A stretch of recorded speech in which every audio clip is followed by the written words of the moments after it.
Hello friends, very good morning to all of you. आप लोगों ने 2 डोज ऑफ वैक्सीन लगवा ही लिया होगा कोरोना का। नहीं लगवाया है तो लगवा लें जल्दी से जल्दी 2 डोजेस। लेकिन आज ये सेशन में मैं आपसे डिस्कस करने जा रहा हूं कि क्या अगर आपने 2 डोज लगा लिया है तो क्या आप कंप्लीटली सेफ हो इस नए वेरिएंट ओमिक्रॉन से। दूसरी बात, अगर आपने 2 डोज लगवा लिया है तो क्या आपको ऐसा लगता है कि 2 डोज बिल्कुल आपका वेस्ट हो गया, आपके बॉडी में इतनी सारी साइड इफेक्ट्स आई, आपके बॉडी में इतने सारे कॉम्प्लिकेशंस आए इन 2 डोजेस के वजह से। अच्छा होता आपने डोजेस लगाया ही नहीं होता, ओमिक्रॉन वैसे भी होना था, लगने के बाद वैक्सीन वैसे भी होगा आपको ओमिक्रॉन। तो क्या आपके मन में ये सवाल है?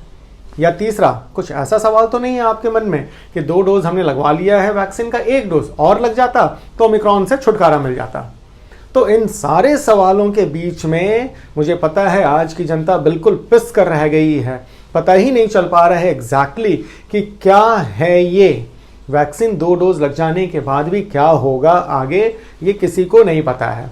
तो इसी चीज़ को सिंप्लीफाइड वे में मैं इस वीडियो में आपके लिए खास लेकर आया हूं ताकि आपको कंप्लीट जानकारी मिल सके कि आखिर 2 डोज वैक्सीन का लगा है आप में तो ओमिक्रॉन से लेकर इसके क्या मायने हैं, क्या कुछ हो सकता है, क्या प्रॉज है, क्या कॉन्स है एंड क्यों ये तीसरे डोज की बात की जा रही है। तो इन सभी चीज़ों का आंसर जानने के लिए चलें एंड देखें हमारे साथ ये वीडियो पूरा। एंड होते होते आपको सारी जानकारियां मिल जाएंगी। एंड रह गए हमारे नए व्यूअर्स, हर बार की तरह मैं उनको बोलता हूँ हमारे इस चैनल को सब्सक्राइब ज़रूर कर लें ताकि time to time, day to day आपको भी अपडेट्स मिलता रहे।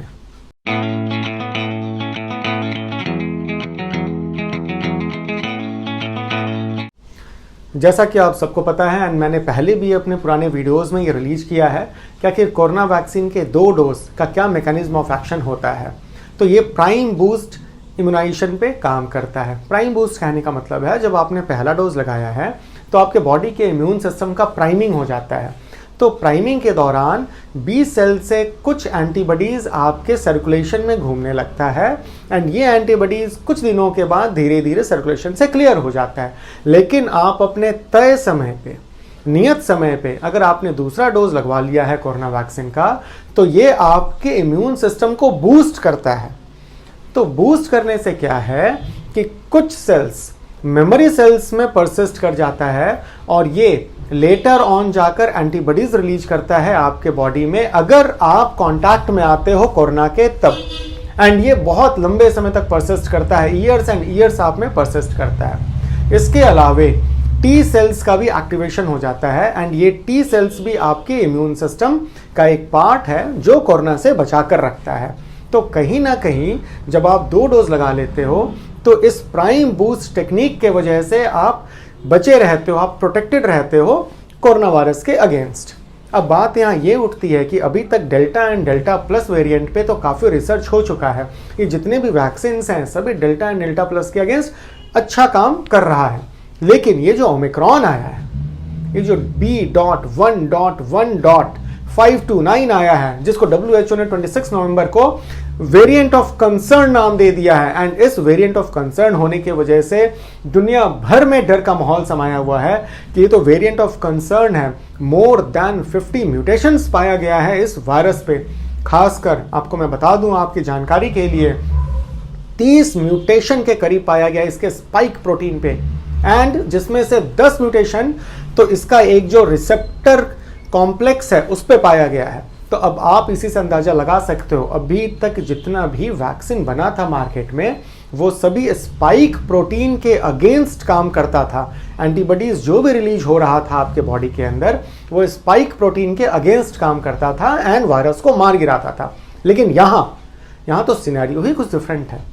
यहाँ तो 30 म्यूटेशन हो चुका है स्पाइक प्रोटीन में। अब क्या वो जो एंटीबॉडीज आपके बॉडी में घूम रहा है वैक्सीनेशन के वजह से, क्या ये एंटीबॉडी इस नोवेल कोरोना वायरस को, इस ओमिक्रॉन को मार पाएगा या नहीं मार पाएगा? क्योंकि इसका तो स्पाइक प्रोटीन का स्ट्रक्चर ही चेंज हो गया है, कॉम्बिनेशन ही चेंज हो गया है, मेकअप ही चेंज हो गया है। तो क्या ये एंटीबॉडीज इफेक्टिव है या नहीं? तो इसका आंसर ऐसा है कि ये जो एंटीबॉडीज घूम रही हैं आपके बॉडी में, ऑफ कोर्स ये पूरी तरीके से तो आपको बचा कर नहीं रखता ओमिक्रॉन से, लेकिन कहीं ना कहीं कुछ इफेक्ट आपको ज़रूर मिल जाता है, कुछ प्रोटेक्शन आपको ज़रूर मिल जाता है आपके ये प्रीवियस 2 वैक्सीनेशन के वजह से। तो ओवरऑल अगर आप देखो तो जो डेटा पब्लिश हुआ है वो ये बोलता है कि अगर आपने 2 डोज लगवा लिया है वैक्सीन का तो 3 टाइम्स कम चांसेस है कि आपको इन्फेक्शन हो, 9 टाइम्स कम चांसेस है कि आपका डेथ हो, हॉस्पिटलाइजेशन हो, आईसीयू में आप जाओ। तो कहीं ना कहीं आपको बेटर प्रोटेक्शन तो मिला। एक तो आपको इन्फेक्शन होने के चांसेस कम हो गए एंड दूसरा हॉस्पिटलाइजेशन रेट भी आपका कम हो गया। तो ना लगाने से तो अच्छा है कि आप एटलीस्ट 2 डोज लगवा कर रखो। दूसरी बात ये उठती है यहाँ पे कि अगर आपने 2 डोज लगवा लिया है, अगर आपको लग रहा है कि आप ओमिक्रॉन से सेफ हो, तो क्यों ये तीसरी डोज की बात की जा रही है, क्यों थर्ड शॉट की बात की जा रही है? तो थर्ड शॉट की बात इसलिए की जा रही है क्योंकि ये जो 2 डोजेज है ये फुल्ली प्रोटेक्ट नहीं करता है आपको, कहीं ना कहीं इनइफेक्टिव रह जाता है। तो यहाँ पे हमें एक तीसरा डोज देना होता है ताकि ये आपके इम्यून सिस्टम को और बूस्ट करे एंड ये आने वाले खतरे से आपको बचा कर रखे। तो कुछ कंट्रीज में आपने देखा है इस तीसरे डोज के लिए भी स्टार्ट कर दिया गया है, पहल कर दिया गया है एंड उम्मीद करता हूं हमारी सरकार भी कभी ना कभी ग्रीन सिग्नल दे देगी इस तीसरे डोज के लिए एंड तीसरा डोज खुलते ही आप लोग अटेंटिव रहें जरूर। जैसे ही ये तीसरा डोज का अनाउंसमेंट होता है वैसे ही जाकर लगवा लेंगे। तो कुल मिलाकर ओवरऑल पिक्चर ये बनता है कि आप अगर 2 डोज ले रखे हो वैक्सीन के तो एटलीस्ट आप प्रोटेक्टेड हो देन दोज जिन्होंने एक भी डोज नहीं लिया है वैक्सीन का एंड जिन्होंने 2 डोज कंप्लीट कर लिया है वो जस्ट अटेंटिव रहें अपने तीसरे डोज के लिए। एंड जाते जाते लास्टली मैं आपको ये बात फिर से रिपीट करूंगा कि केवल वैक्सीन के भरोसे ना बैठें। ऐसा ना सोचे कि आपने वैक्सीन लगवा लिया है तो आप तो राजा महाराजा हो गए हो, अब तो आपको कोरोना इन्फेक्शन हो ही नहीं सकता है, ये ओमिक्रॉन आपको इन्फेक्ट नहीं करेगा। नहीं, इन्फेक्शन हो सकता है एंड इससे बचावा के लिए जितने भी प्रिवेंटिव मेजर्स हैं उन मेजर्स को आप अपनाएं। एंड क्या क्या प्रिवेंटिव मेजर्स हैं जस्ट अपकमिंग वीडियो में मैं लाने जा रहा हूं एंड मैं फुल्ली कंप्लीटली वहां पे मैंने डिस्क्राइब किया है कि क्या क्या प्रिवेंटिव मेजर्स हैं, किस तरीके से प्रिवेंट किया जाए एंड ये बहुत कारगर साबित होगा ओमिक्रॉन के अगेंस्ट। तो just stay tuned, stay connected, you will get all the updates very soon. Thank you.